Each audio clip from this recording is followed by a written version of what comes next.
babiri urumva biri bugende gute? Bwira muganga umuhakanire umubwiye yuko nta murwaza dufite witahire. Ubwo ngubwo rero muganga aramubwira ati abagabo n'abana beza. Tuvuga ngo abagabo n'abana beza. Ahakanire muganga yuko nta wundi muntu bafite ugomba kurwaza umugore. Tuvuga ngo abagabo turi abana beza. Amen. Komeza. Ubwo rero muganga amubwira ati ngwino nkwereke urupapuro usinyeho ko wanze ibitaro, ejo utazahura n'ikibazo ukagaruka ugasanga uri kutugora. Arampamagara none arambwira ati rero bari kunsinyisha yuko nanze ibitaro, mbwira mbisinye nitahire. Ubwo ndeba ikibazo mbura uko mbigiye, nambwira ati noneho byemera ubijyemo njye nimva ku kazi ndahita ngusanga i Kanombe. Kubw'amahirwe rero yarabisinye abijyamo, navuye ku kazi mpita musangayo.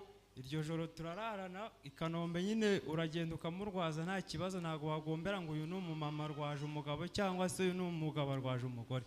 Muraraho muri iryo joro kuwa gatanu.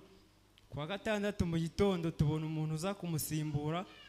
Nimugoroba mfite sister wanjye washatse mu Mutara mu karere ka Gatsibo, yamaze kubimenya arambwira ati rero nimugire ikibazo, ndemera ncutse umwana wanjye yaratarageze igihe cyo gucuka, ubundi nze mujyeho.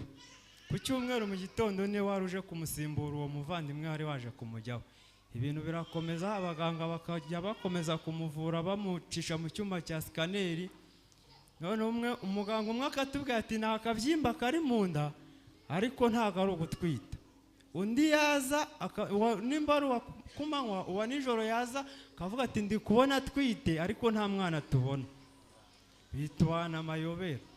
Ubwo ngubwo rero bakomeza kumucisha mu cyuma cya scanner. Nyuma y'iminsi 3 yagiyemo kwa gatanu, nyuma y'iminsi 3 baramusezera bavuga ngo natahe kurwarira mu rugo ngo barabona nta kibazo.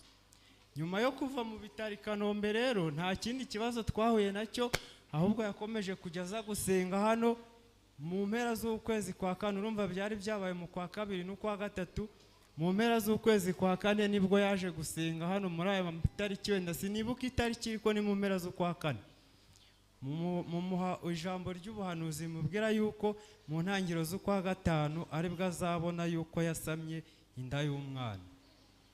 Ubwo rero byarabaye mu ntangiro z'ukwa gatanu agiye kwa muganga, ubwo hari muri 2022, agiye kwa muganga asanga afite inda y'ukwezi. Birakomeza rero kubw'amahirwe Imana itugirira neza. 2023 mu kwezi kwa mbere ku itariki 27 nibwo yibarutse no mwana, nyine kubw'amahirwe Imana iduha umugisha, twamwise Kaze Neza Ange Gahera. Dukomere Imana amashyi menshi cyane.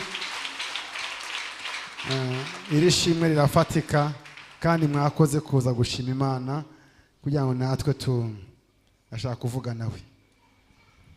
Hari ikindi kintu yibagiwe muri ibyo byose byambayeho ndi kwa muganga. Nubwo inda wumva ko nta n'ukwezi yari ifite, ariko nari ifite inda ingana n'umuntu wajya kubyara cyangwa yavuka, ariko nta mazi arimo, nta n'indi myanda irimo, nta mwana, mbese byari ibibazo bikomeye.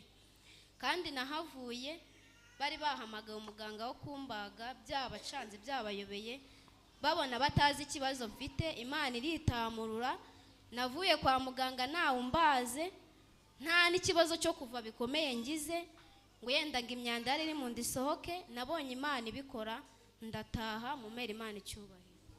Dukomere Imana amashyi menshi. Buriya abadayimoni ni babi, bakora ibintu mu buryo budasanzwe bikebera n'abaganga, ariko Imana yacu irashoboye. Bwira mugeze ngo Imana irashoboye.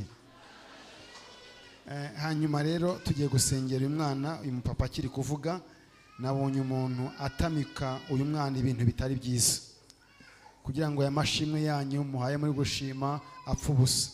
Rero muhaye inshingano, n'ubundi inshingano zo kurera abana, umwana muba muzifite zo kurinda uno mwana. Ariko icyo nzi ni kimwe, nuko Imana niyo yabarindira kurenza ko mwarinda. Icyo kintu mugikore gutyo, kandi si ubwa mbere mubibwiwe, kandi mwakoze kuza gushima Imana ibaha umugisha. Reka tubasengere. Mushobora gupfukama n'umwana tukabasengera, nta kibazo, nubwo mwahagarara ntacyo bitwaye. Mana ishobora byose, Mana ikomeye, uyu ni wa mubyeyi waje arira